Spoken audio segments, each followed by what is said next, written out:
দিছো যে মনুপ্ৰৱেশকাৰী এটাকে খেদিম বুলি কৈছিল হয় দাদা মই হেতুৱে এটা এটা কিমান খেদিলে 10 বছৰত কিমান খেদিলে বিজেপি হেতুৱে কৈ আছো মই দাদা হেতুৱে কৈ আছো যে গড় হত্যা ৰোধ কৰি তাত যিসকল বেদখলকাৰী মুক্ত কৰা হল কাজিৰঙা একেটা কথাই যদি চাই তেতিয়াহলে দেখা পাব যে যোৱা সময়ছোৱাত 1,50,000 বিঘা মাটি উচ্ছেদ কৰা হল এই সকল বংগীয় মূলৰ মুছলমানে যি দখল কৰি লৈছে এতিয়া মই আপোনাক এটা কথা কওঁ যে এই সকল লোকৰ যে অধ্যাদোষিত অঞ্চলৰ পৰা অসমৰ 103টাৰ পৰা 6টা সমষ্টি ইতিমধ্যে এটা ক্লিয়াৰ কৰা হৈছে অসমৰ 103টা সমষ্টি খিলঞ্জিয়াৰ অধ্যাদোষিত অঞ্চল হিচাপে প্ৰতিষ্ঠা লাভ কৰিবলৈ সক্ষম হৈছে যি আমাৰ ডিলিমিটেশনৰ জৰিয়তে একেটা কথাই যদি চোৱা যায় তেতিয়াহলে দেখা পাব এইবাৰ এছআৰৰ জৰিয়তে 5 লাখ ভোটাৰৰ বিৰুদ্ধে সন্দেহজনক ভোটাৰৰ বিৰুদ্ধে কমপ্লেইন কৰা হৈছে পৰৱৰ্তী সময়ত এই কমপ্লেইনৰ ভিত্তিত শুনানিৰ ভিত্তিত তেওঁলোকৰ 5 লাখ ভোটাধিকাৰ কৰ্তন হ'ব এই অসমত অবৈধ ভোটাধিকাৰৰ ওপৰতে অসম আন্দোলন হৈছিল তাৰ পূৰ্বে 1951 চনত লোক মই ধন্যবাদ জনাইছো গোস্বামীক মই ৰাতুল কলিতাৰ কাষলৈ আহিছো ৰাতুল কলিতা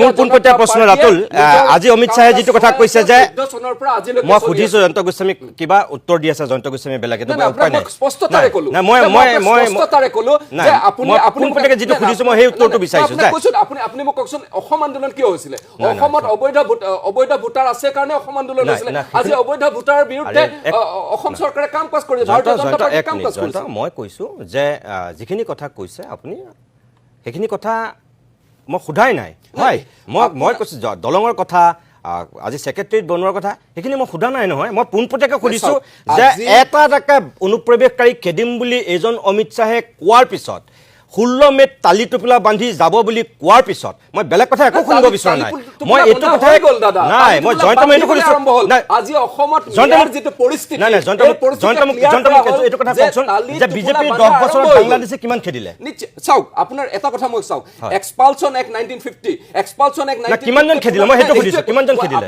আপুনি এটা কথা চাওক না কিমান জন খেদিলে মই কোনপটকে সুধিছো বিজেপি কিমান জন খেদিলে প্ৰথম কথা এটা পৰিবেশ সৃষ্টি হল যে প্ৰথম না কিমান জন খেদিলে পৰিবেশ সৃষ্টি বাদ মই সুধিছো বিজেপি কিমান জন খেদিলে যেতিয়া এটা পুখুৰী না কিমান জন খেদিলে মই সুধিছো আপোনাক কৈছো আপুনি না মই ডাইৰেক্ট কৈছো কিমান জন খেদিলে হেতুৱে কৈছো এটা পুখুৰী যেতিয়া খিচিবলৈ হলে প্ৰথমতে তাক সীমা মই সুধিছো কিমান জন খেদিলে অসমৰ বৰ্ডাৰ বাংলাদেশ মই সুধিছো সিল কৰা হল মই সুধিছো বিজেপি দিনত কিমান জন খেদিলে এজন কৈ বিচাৰিব জয়ন্ত গোস্বামী মই সুধিছো বিজেপি দিনত বাংলাদেশে কিমান জন খেদিলে প্ৰথম কথা এই সন্দেহজনক লোকক 22টা সমষ্টিলৈ ঠেলি সুমুৱাই দিয়া হল আৰে বাবা মই সুধিছো কিমান জন খেদিলে বাংলাদেশে 5 লাখ বিদেশীৰ নাম কৰ্তন কৰিবৰ কাৰণে আগবাঢ়ি গৈ আছে জয়ন্ত গোস্বামী মই সুধিছো যে বিজেপিয়ে 10 বছৰত কিমান জন বাংলাদেশী খেদিলে হেতুৱে মই আপোনাক কৈছো যে এটা পৰিবেশ প্ৰতিষ্ঠা হল এতিয়া তাৰ খেদাৰ আৰম্ভ হৈ গল যাবলৈ আৰম্ভ হৈ গল আৰু হেতুৱে যেটো সময়ত পূৰ্বে হৈ গল বহুত সময় হৈ গল 10 মিনিট গৈছে তো এইখিনি কথাকে কয় দৰ্শকসকলে মই এটা কথা কওঁ যে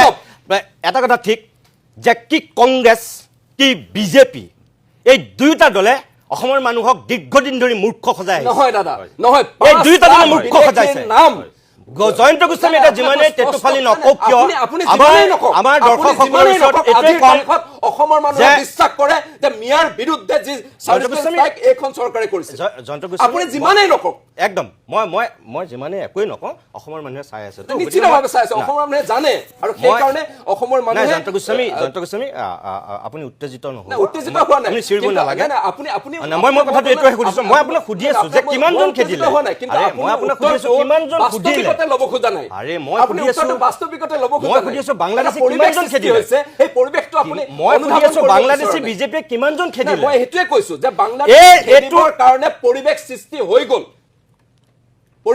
হৈ গল সৰু পথাৰৰ পৰা জয়ন্ত গোস্বামী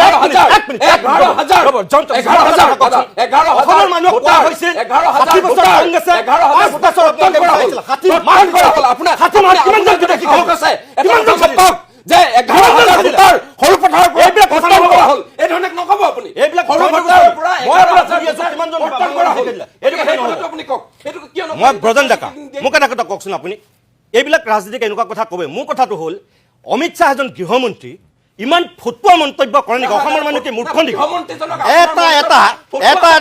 এটা বাংলাদেশে খেদিম বুলি কয় এইবিলাক মন্তব্য কৰে নেকি গৃহমন্ত্ৰীক ফটুৱা শব্দটো এইখন মঞ্চৰ পৰা যাব নালাগে গৃহমন্ত্ৰী হিচাপে সেই কথা ক'ব নালাগে বিনম্ৰতাৰে কৈছো আপুনি এজন ভাল বাক্য ব্যৱহাৰ কৰা ব্যক্তি কিন্তু এনেকুৱা এজন ব্যক্তিয়ে ভাৰতৰ গৃহমন্ত্ৰীজনক সন্মানীয় গৃহমন্ত্ৰী ফটোৱা বুলি কোৱাটো উচিত নহয় দাদা। মই ফটোৱা বুলি তাক উঠোৱা নাই কোৱা। উচিত নাই। আপুনি মই কিয় কৈছে? তেওঁক ফটোৱা বুলি আপুনি নাই কিয় কোৱা কৈছে? জয়ন্ত গোস্বামী। এই মাত্ৰ জয়ন্ত কৈছে। গোস্বামী আপুনি চিঞৰিলে নহয়, অসমৰ মানুহে শুনি আছে। তেওঁৰ মন্তব্যটো ফটোৱা মন্তব্য। মই আপোনাক কৈছো। তেওঁৰ মন্তব্যটো 100 বাৰ কম, তেওঁৰ মন্তব্যটো ফটোৱা। মই এজন অসমীয়া। মই এজন অসমীয়া। তেওঁৰ মন্তব্যটো ফটোৱা মন্তব্য। এটা এটাকে বাংলাদেশীক খেদিম বুলি কৈছে আপুনি। আপোনাক মই কৈছো আৰে, যে আপুনি এক মিনিট, নহ'ব। কেনেকে খেদিব? মই সুধি আছো, বজেন ডেকা, আপুনি এজন জাতীয়তাবাদী, মই আপোনাক আজি সুধিছো ভাৰতৰ যে এইটো গৃহমন্ত্ৰী- জয়ন্ত, আপুনি মোক এটা কথা কওকচোন, হয়। আপুনি নিউট্ৰেল মানুহ, হয়। আপুনি জয়ন্ত গোস্বামী বা ভাস্কৰী শইকীয়া বা ৰাতুল কলিতা বা মোৰ মতে ক'ব নোৱাৰে। আপোনাৰ এটা বিবেক আছে, আপুনি নিবন্ধ লিখা এজন লেখক। আপুনি মোক কওক, অমিত শ্বাহৰ এই মন্তব্যটো কি মন্তব্য আপোনাৰ মতে? এইটো সম্পূৰ্ণৰূপে ভোট পাবলৈ কৰা এটা ৰাজনৈতিক মন্তব্য। ইলেকশ্যন আহি আছে, মই অমিত শ্বাহৰ কথাত এটাই একেবাৰে খাটাং হ'লো যে এইবাৰো বিজেপিৰ মুখ্যমন্ত্ৰীৰ মুখখন হিমন্ত বিশ্ব শৰ্মা। তাৰমানে এইবাৰ তেওঁলোকে কৈ দিলে যে হিমন্ত বিশ্ব শৰ্মাৰ নেতৃত্বত তেওঁলোকে ইলেকশ্যনলৈ আগবাঢ়িব। গতিকে বিজেপি জিকিলে মুখ্যমন্ত্ৰী হিমন্ত বিশ্ব শৰ্মা হ'ব। সেইটো আজি মই অন্ততঃ খাটাং হ'লো। ঘোচপেঠীয়াৰ কথাটো তেওঁলোকে বিহাৰত কয়, ভাৰতৰ যিকোনো এখন ৰাজ্যত তেওঁলোকে আজিকালি এই ঘোচপেঠীয়া শব্দটো কয়। মোৰ প্ৰশ্নটো হ'ল, এখন অসম চুক্তি আছে, সেই অসম চুক্তিৰ মতে 1971 চনৰ 24 মাৰ্চৰ পিছত অহা সকলো বিদেশী, আৰু সেই অসম চুক্তিখনৰ যিটো নডেল এজেঞ্চি যোনে ৰূপায়ণ কৰিব সেইটো হ'ল ভাৰতৰ গৃহ বিভাগ। এই গৃহমন্ত্ৰীগৰাকীৰ দায়িত্বত আছে অসম চুক্তিৰ ৰূপায়ণ। তাৰপিছত তেওঁলোকে কি কৰিলে, 2024 চনলৈ কৈ দিলে যে 2024 চনলৈ অহা হিন্দু বিদেশী হ'লে আমি তেওঁলোকক একোৱেই নকৰোঁ, আৰু 5 বছৰ পিছত নাগৰিকত্ব, তাৰমানে 24লৈ অহা মানুহখিনি 5 বছৰ পিছত 29 চনত নাগৰিকত্বৰ কাৰণে এপ্লাই কৰিব পাৰিব। হিন্দু বিদেশীখিনিক নাগৰিকত্ব দিয়া হ'ল, আৰু মুছলমানখিনিক ঠিক আছে, অকল মুছলমানখিনিক খেদিম বুলি কৈছে। কেনেকৈ খেদিব? অসম চুক্তিৰ মতে খেদিব নে 1951 চনৰ পৰা খেদিব? আজি ইয়াত মুখপাত্ৰগৰাকী আছে, তেওঁ স্পষ্ট কৰক যে আমি 1951 চনৰ পৰা অসমৰ বাংলাদেশী খেদিম, কওক স্পষ্টভাৱে, বা কওক যে নহয় আমি অসম চুক্তি অনুসৰি খেদিম। অকল ঘোচপেঠীয়া খেদিম বুলি কৈ আছে, অস্পষ্ট এটা বিভ্ৰান্তিকৰ কথা কৈ আছে। আমি অসম চুক্তি ৰূপায়ণ কৰিম বুলি কওক, আমি 51 চনৰ পৰা খেদিম বুলি কওক। আমি নিজেই, হয়। মই নিজে ব্যক্তিগতভাৱে মই যে নৰেন্দ্ৰ মোদীৰ কথাক আমি কিমান ধৰণে ভাল পাইছোঁ, তালি টোপোলা বন্ধাৰ কথা কৈছিলে, হয়। 16 মে'ৰ পিছত তালি টোপোলা যাব বুলি কৈছিল।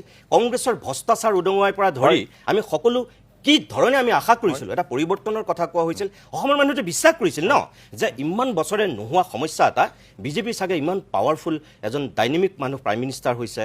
তাৰপিছত ৰাজনাথ সিং সেই সময়ত সভাপতি অধ্যক্ষ ন, তাৰপিছত ইয়াত সৰ্বানন্দ সোণোৱাল জাতীয় নায়ক এজন মুখ্যমন্ত্ৰী প্ৰাৰ্থী হিচাপে কৰিছে। অসমৰ মানুহে বিশ্বাস কৰিছিল। মই এতিয়া জয়ন্ত গোস্বামীক সুধি আছোঁ, বিজেপিৰ 10 বছৰীয়া কাৰ্যকালত কেইজন বাংলাদেশী খেদিলে, কিমান খেদিলে? তেওঁ পোনপটীয়াকৈ উত্তৰ নিদি তেওঁ বাৰে বাৰে জেলেপি এটা পাক বনাই 10 মিনিট খাই দিলে, হয় নে নহয়? গতিকে মোৰ কথা হ'ল তাৰপিছত তেনেহ'লে মানে নহয়, 103টা সমষ্টি যদি সুৰক্ষিত হ'ল, 103টা সমষ্টি সুৰক্ষিত হ'ল, তেওঁ কৈ আছে ডিলিমিটেশ্যনৰ পিছত এতিয়া 103টা সমষ্টিত জয়ন্ত গোস্বামীৰ মতে খিলঞ্জীয়াৰ সংখ্যা মানে হেৰিতকৈ বাঢ়ি গ'ল, মানে পূৰ্ববংগীয় মূলৰ মুছলমানতকৈ আমি খিলঞ্জীয়া বেছি হ'লোঁ। মোৰ কথাটো হ'ল, যদি হৈ গ'ল, তাৰমানে আমাক 6 নম্বৰ দফাৰ ইমপ্লিমেণ্টেশ্যনৰ কোনো প্ৰয়োজন নাই, আমাক সাংবিধানিক সুৰক্ষা নালাগে, কাৰণ 3টা সমষ্টিটো হৈ গ'ল আমাৰ। এতিয়া অকল খিলঞ্জীয়াই জিকিব। ইয়াতকৈ বিভ্ৰান্তিকৰ, ইয়াতকৈ মিছা কথা হ'বই নোৱাৰে। আমি সাংবিধানিক সেই সাংবিধানিক আমাৰ সাংস্কৃতিক সুৰক্ষা লাগিব, আমি অসমখন সুৰক্ষিত কৰিব লাগিব। সেই কথাখিনিকে 6 নং দফাত লিখা আছে। সেইটোৱে অমিত শ্বাহে দাড়ি কমালৈ ৰূপায়ণ কৰিম বুলি কৈছিল। অমিত শ্বাহ ডাঙৰীয়াই কৈছিলে যে এইখন আমি দাড়ি কমালৈ ৰূপায়ণ কৰিম, তোমালোকে দাড়ি কমালৈ ৰূপায়ণ কৰি দেখুওৱা, আমি তোমালোকক গামোচাৰে সম্বৰ্ধনা জনাম। আপুনি তেখেতে কোৱা নাই নহয়, নাই তেখেতে কোৱা আপুনি নক'ব, নাই সেইখিনি ভদ্ৰতা মান্তব্য,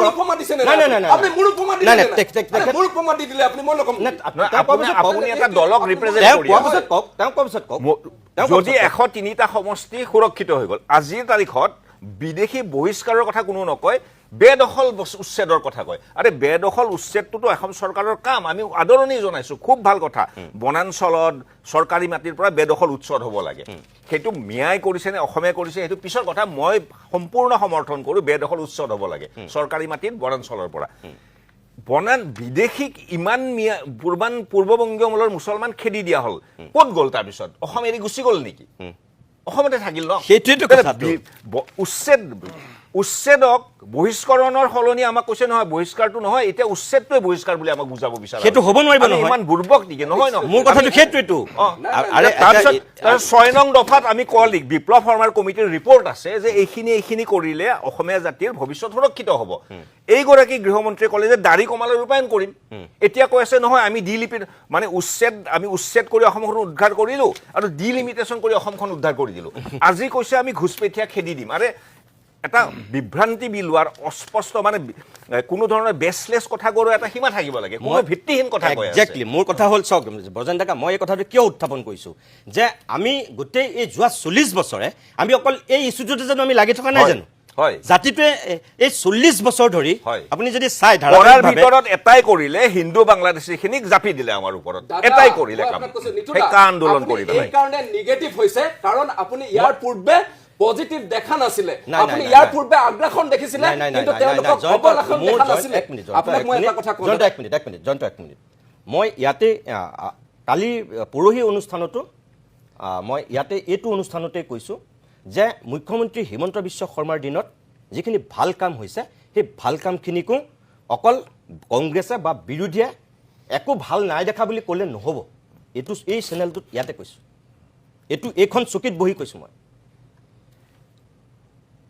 বটদ্ৰৱাৰ পৰা শ্বহীদ স্মাৰকৰ পৰা আমিন গাঁৱৰ নৰ্থ গুৱাহাটীৰ ব্ৰিজৰ পৰা গুৱাহাটীৰ আন্তঃগাঁথনিৰ পৰা চাকৰিৰ নিযুক্তিলৈকে এয়াৰপৰ্টলৈকে গড়হত্যা ৰোধৰ পৰা এইখিনি এই গোটেইখিনি কথা যিটো ভাল আমি ভাল বুলি ক'ম ভাল বুলি ক'ব লাগিব যিটো আমি কোনোবা একদম বিৰোধী কোনোবা ম'হৰ চশমা পিন্ধি পেলাই যদি একোৱেই নাই দেখা বুলি কয় সেইটো মই মানি নলওঁ তাৰমানে ভালটো ভাল কিন্তু আমাৰ কথাটো হ'ল যে আজি যিটো কথাক লৈ আমি পাতিছোঁ যে অমিত শ্বাহে যিটো কথা কৈছে বা যোৱা কেইদিনমান ধৰি হিমন্ত বিশ্ব শৰ্মা ডাঙৰীয়াই যিকেইটা কথা কৈছে কিয় এই অকল উন্নয়ন বা এই প্ৰগতিৰ কথাখিনি লৈ পেলাই ৰাজনীতি কৰিব নোৱাৰি 45 মিনিটৰ 1 ঘণ্টাৰ ভাষণত 45 মিনিট উন্নয়নৰ কথা কয় 15 মিনিট অসমৰ সুৰক্ষাৰ কথা কয় এক মিনিট তাত কি অসুবিধা আছে এক মিনিট আপোনালোকৰ যদি গাত নাই লগা মই নাজানো লাগিছে কিন্তু এখন হৈছে সেইকাৰণে গাত লাগিছে আমি কমপ্লেইন দিছো নাই সেইটোকে ক'লো যে এটা কথা ঠিক জয়ন্ত আপুনি মই মৰি যাম এখন অসমত কিন্তু আপোনাৰ মোৰ সন্তানটোৰ সুৰক্ষা লাগিব তাৰ কাৰণে কাম কৰি যাম তাৰ কাৰণে কাম কৰি যাম আৰু সেই কাৰণে ডক্টৰ হিমন্ত বিশ্ব শৰ্মা কাম কৰি গৈছে শুনক সেইখিনি কৰিবলৈ যাওঁতে তাত সমন্বয় সম্প্ৰীতি সংহতি থাকিব লাগিব দাদা আপোনাক মই এটা কথা কওঁ অকল যদি ঘৃণা থাকে মিয়া কবিতা লিখিব লাগে মিয়াৰ মিউজিয়াম শংকৰদেৱ কলাক্ষেত্ৰত আনিব লাগে সেইটো সমন্বয় মোক আপুনি এটা কথা কওক আপুনি সেইটো সমন্বয়ৰ কথা মোক এটা কথা কওকচোন মই সেইটো কথা আমি কোৱা কিন্তু নাই সেইটো সমন্বয় মই সেইটো কথা আমি সমন্বয়ৰ কথা কম গাৰু গোবিন্দ নগা নৰোত্তমৰ সমন্বয়ৰ কথা কম আমি সমন্বয়ৰ কথা চিঞৰি ক'লে গাৰ জোৰে এনেকে ক'লে শুদ্ধ নহয় জয়ন্ত এক মিনিট সমন্বয়ৰ গাৰ জোৰত বলেৰে জোৰ কৰি ক'লে সঁচা কথা হৈ নাযায় যিটো আমাৰ অভিমান আৰু সেন্টিমেন্ট মই আপোনাক সেইটোকে সুধিলো 10 বছৰত এই মুহূৰ্তলৈকে সেইটোৱে আপুনি মোক 7:45 পৰা জয়ন্ত এটা কথা 7:45 পৰা এতিয়া 8:06 হৈ গ'ল এই মুহূৰ্তলৈকে আপুনি ক'ব নোৱাৰিলে যে 10 বছৰত আপোনালোকে কিমানজন বাংলাদেশীক খেদিলে সেইটোৱে কথা এতিয়ালৈকে আপুনি ক'ব নোৱাৰিলে তো সেইটোৱে আপুনি আপোনাৰ গোটেই না এতিয়া মই সুধিছো আপুনি কওকচোন কিমানজন খেদিলে 10 বছৰত সেইটোৱে কৈ আছো শুনক কিমানজন খেদিলে 10 বছৰত এই 10 বছৰত অসমত মিয়াৰ বিৰুদ্ধে বংগীয় মূলৰ মুছলমানৰ বিৰুদ্ধে যুদ্ধ কৰাৰ এটা পৰিৱেশ আহিলে এই মুহূৰ্তত আপোনাক মই এটা কথা কিমানজন খেদিলে জয়ন্ত কিমানজন খেদিলে আপুনি এটা কথা মোক কওক জয়ন্ত কিমানজন বাংলাদেশীক খেদিলে নাই নাই মই যিটো সুধিছো সেইটো যে এই খৰল এইটো 1 লাখ 5 লাখ 2 জন 5 জন কি খেদিলে চাওক আপোনাক মই এইটোৱে কথা নাই এইটোৱে কথা আপুনি 19 এইটোৱে কথাটো এই 15 মিনিট সময় ধৰি যাৰ হাতত কোনো উত্তৰ নাই আৰু তাৰ পিছত মানুহক কেনেকৈ মূৰ্খ সজাবলৈ চেষ্টা কৰে নাই এটা মিছা কথা এটা চিয়ৰি নহব এই মানুহবিলাকৰ বৰ্ডাৰ সিল কৰা হল বৰ্ডাৰ সিল কৰা হল না এইটো কথা কক আজিৰ তাৰিখত অসমৰ জনসংখ্যা নকয় যে বৰ্ডাৰ সিল কৰিলে বুলি আজিৰ তাৰিখত অসমৰ জনসংখ্যাৰ 34.5 প্ৰায় 35% মানুহ মুছলমান আৰু তাৰে হয়তো বেছিভাগে পূৰ্ববংগীয় মূলৰ অসমীয়া আমি যিটো আমি থলুৱা মুছলমান বুলি কওঁ খিলঞ্জীয়া মুছলমান বুলি কওঁ তেওঁলোকৰ সংখ্যা যথেষ্ট কম মই ভাবো যে বেছিভাগেই পূৰ্ববংগীয় মূলৰ মুছলমান আৰু তেওঁলোকৰ সংখ্যা যদি আমি অসমৰ 2011 চনত জনসংখ্যা 3,12,00,000 আছিল সেই হিচাপে অসমত পূৰ্ববংগীয় মূলৰ মুছলমানৰ সংখ্যা 1 কোটিতকৈও বেছি পৃথিৱীত আটাইতকৈ বেছি নিজৰ মানে ইহুদি মাৰি জাৰ্মানীখন চাফা কৰিব বিচৰাজন মানুহজন আছিল হিটলাৰ তেওঁ 60 লাখ মান মানুহ মাৰিছিল তাৰমানে আমি 1 কোটি মান মানুহ মাৰিব লাগিব অসমখন চাফা কৰিব লাগিলে যিটো আজিৰ তাৰিখত পৃথিৱীত নহয় এই মানুহখিনি অসমত থাকিব আজি এই 35% মানুহে যিকেইটা তেওঁ কোৱাৰ নহয় যে ঠিক আছে 102টাই মই ধৰি ল'লো 126টাৰ 102টাত বাৰু খিলঞ্জীয়া হ'ল তথাপিও 24টা সমষ্টি অসমৰ সেই খিলঞ্জীয়া মানে পূৰ্ববংগীয় মলৰ মুছলমান হাতত থাকিব সেই মানুহখিনি অসমতেই থাকিব তেওঁলোকৰ ভোটাধিকাৰ থাকিব তেওঁলোকৰ এমএলএ আহিব আহি অসমৰ বিধানসভাৰ ভিতৰত এই মানুহখিনি যে পৰিৱেশ গঢ়ি তুলিছে ন্যায় বিৰোধী অসমীয়া মানুহে 1 কোটি মানুহক কাটি মাৰি শেষ কৰিব অসম চৰকাৰে শেষ কৰিব নে ভাৰত চৰকাৰে শেষ কৰিব তেওঁলোকক বহিষ্কাৰ এই মানুহখিনি লগত আমি অনন্ত কাললৈ যুদ্ধ কৰি থাকিম যাতে বিজেপি সদায় দিছপুৰত শাসনত থাকিব পাৰে মই বুৰ্বক কাৰণ এইটো ন্যায়ৰ ভয়ত আমি বিজেপি ভোট দি থাকিম একো কৰিব নোৱাৰো আপোনালোকক আমি অনন্ত কাললৈ ক্ষমতাত বহুৱাই ৰাখিম আৰু ন্যায়ৰ ভয় খুৱাই আপোনালোকে সদায় গোটেই দি সদায় আপোনালোকে ক্ষমতাত বহি থাকিব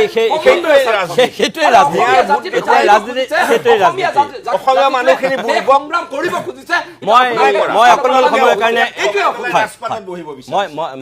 মোৰ ব্ৰজন ডেকা আপোনাৰ মই সেইটোকে আপোনাৰ পৰা জানিব বিচাৰিছোঁ যে যিটো সাধু কৈ অসমীয়া মানুহক নিৰ্বাচন আহিলেই যিটো জাতীয়তাবাদ জগাই তুলিব চেষ্টা কৰা হয় মানে কি কংগ্ৰেছৰ দিনত কি আৰু এতিয়া বিজেপিৰ দিনত কি এই দিন অৱস্থা হ'ল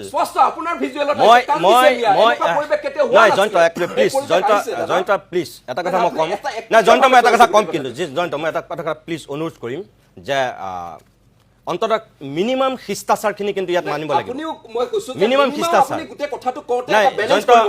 নাই জয়ন্ত চাওক মই এটা কথা কৈছোঁ যেতিয়া কংগ্ৰেছৰ দিনত কংগ্ৰেছৰ চৰকাৰৰ যেতিয়া কাৰ্যকালৰ শেষৰ ফাললৈ যেতিয়া কংগ্ৰেছী ভ্ৰষ্টাচাৰবিলাক আমি উদঙাই দিছিলোঁ গড় হত্যাৰ পৰা তেতিয়া জয়ন্ত কথাটো ধৈৰ্য ধৰি শুনিব লাগিব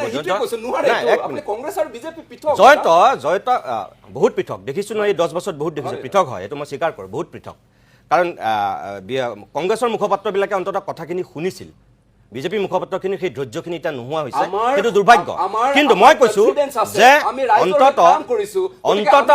অন্ততঃ অসমৰ মানুহে এইটো কথা জানে যে এই ষ্টুডিঅ'ৰ পৰা আমি তৰুণ গগৈ 15 বছৰীয়া শাসনকালত আটাইতকৈ বেছি কোন সৰব হৈছিল কংগ্ৰেছৰ ভ্ৰষ্টাচাৰ আৰু দুৰ্নীতিৰ বিৰুদ্ধে অসমৰ দৰ্শকসকল আপোনালোকে জানে আপোনালোকে চাই আছে একেই প্ৰতিদিন টাইম আপোনালোকে চাই আছে আজি জয়ন্ত গোস্বামীহঁতে ইয়াত উদাত্ত কণ্ঠৰে যিমানেই নকক নৰেন্দ্ৰ মোদীয়ে এটা টেলিভিশ্যনৰ নামেই লৈছিল অসমত সেইটোৱেই হৈছিল এইটো টেলিভিশ্যন চেনেল এইটো টেলিভিশ্যনৰ নাম লৈছিল জয়ন্ত মই কৈ আছোঁ আপুনি প্লিজ মই কথাখিনি নক'ব আপুনি মই অসমৰ মানুহক কৈ আছোঁ আপুনি প্লিজ মই আপোনাক প্লিজ কৈছোঁ আপুনি মই কৈ থাকোঁতে এটা নক'ব 2 নম্বৰ কথা তৰুণ গগৈ ডাঙৰীয়াৰ দিনত যিমানবিলাক চাকৰিৰ ক'লা বেপাৰ বহিছিল গড় হত্যাৰ পৰা যিমানবিলাক জঘন্য কাণ্ড কাৰখানা হৈছিল আমি একমাত্ৰ প্ৰতিদিন টাইম আছিলোঁ যি সেই সময়ত আটাইতকৈ সৰব ভূমিকা লৈছিল যাৰ কাৰণে আমাক বিজেপিৰ দালাল সজাই দিছিল কংগ্ৰেছী আৰু বহুত বামপন্থী মানুহে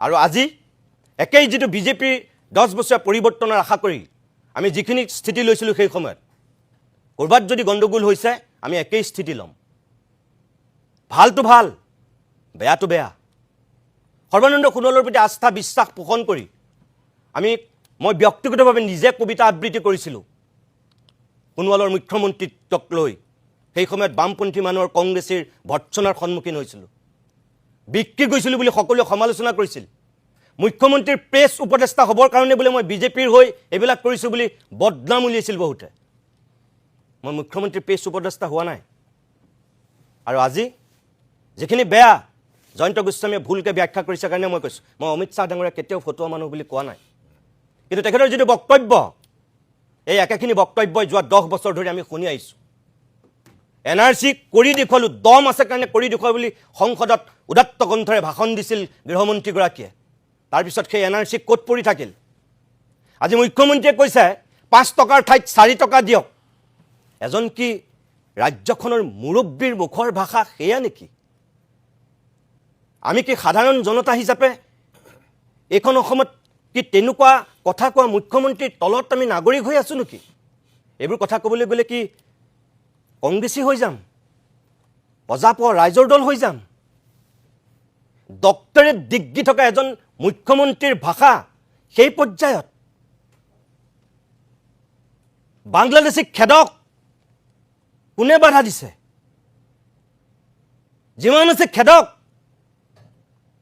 কিন্তু তাৰ বিপৰীতে যিখিনি কথা কোৱা হৈছে এইখিনি কথা সঁচাকৈ বিবেকবান মানুহ হিচাপে আমি কি মানিম? সকলোবিলাক আজি অমিত শ্বাহে একেখিনি কথাই কৈছে, এটা এটাকে অনুপ্ৰৱেশকাৰীক খেদিব।